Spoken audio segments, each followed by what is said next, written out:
தங்கள் மகன் தங்கள் இளவரசன் வீணன் அவர்கள்.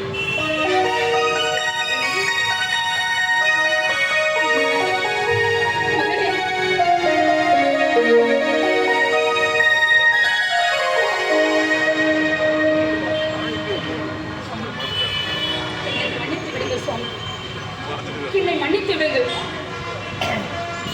தாங்கள் என்னை விட்டு பிரிய போகிறீர்கள் என்பதால் அந்த கோரக்கரை மட்டும் மிரட்ட பல சதித்திட்டங்கள் தீட்டினேன். அனுபவித்து விட்டேன். கடவுள் எனக்கு பாடம் கற்பித்து விட்டார். தங்கள் இருவரின் இணை கொண்டும் இந்த உலகிற்கு தேவைப்படுகிறது. அதை அணை போட்டு தடுக்க நான் யார்? கோரக்கரே, என்னை மன்னித்து விடுங்கள். தங்கள் சக்தியின் வல்லமை தெரியாமல் பெரும் பிழையை செய்துவிட்டு நீங்கள் உங்கள் குருநாதரை அழைத்துக் கொண்டு செல்லலாம்.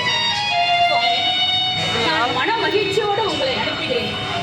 மகிழ்வோடு சென்று வருகிறேன்.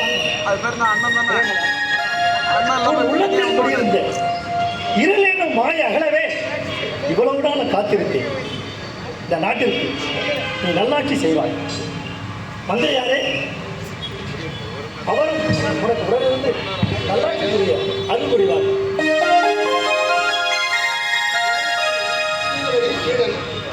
அதனால் கோரக்கன் விஷயத்தில் நாம் ஏன் தலையிட வேண்டும் என்று சும்மா இருந்துவிட்டு அரசியலிடமிருந்து நல்லாட்சி புரிய அவ்வப்போது ஆலோசனை வழங்குவார்.